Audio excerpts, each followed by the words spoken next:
শহীদ শরীফ উসমান হাদি রাহমাতুল্লাহ আলাইহি আমার প্রিয় সন্তান, 33 বছরের টকবকে যুবক, 18 কোটি মানুষের চোখের পানি ঝরাইছে।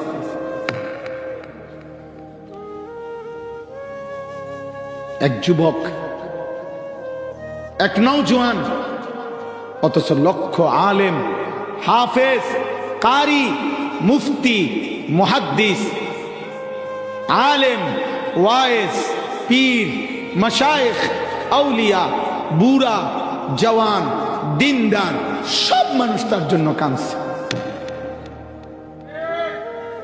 আমার 75 বছর বয়স্কা মা, যে মা আমার কিচ্ছু বুঝে না, এখন মোবাইল তো দূরে থাক, মা আমার কথাও বোঝে না,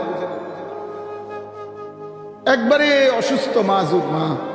মা আমার আজকে বিকালে জিগাইছে, ফুত ফুলাটার কি হইল, ফুলাগার কি হইছে?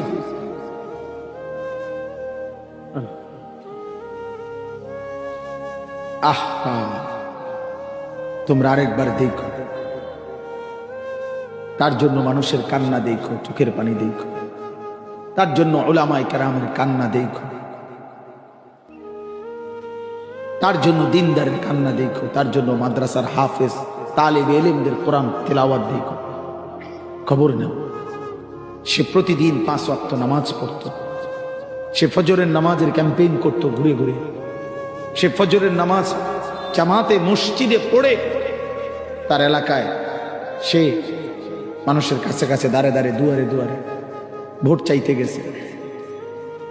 ময়লা পানি ফেলে দিছে, বলছে মা ময়লা পানি ফেললো অসুবিধা নাই, আমি আপনার কাছে একটা ভোট চাইছি।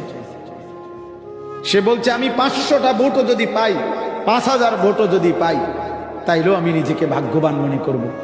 যেই যুবক মাত্র 500 মানুষের সমর্থন চাইছিল, রব বলছে আমি তোকে 18 কোটি মানুষের ভালোবাসা দিলাম।